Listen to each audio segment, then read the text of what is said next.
Hi guys. Today I will show you how to use Shibui Finance with ChatGPT. First go to ChatGPT.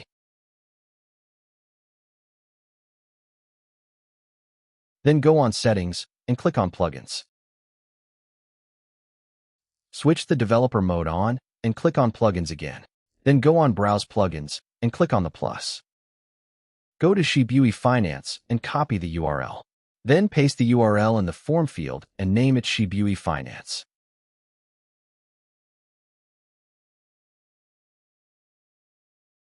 Make sure that the authentication is on No Author. Click on Create and then on Connect. At least click on the plus and select Shibui Finance. For an example, go on Shibui Finance, scroll down, copy the text, and paste it in ChatGPT. Now you will see Shibui Finance is working and delivering the requested results.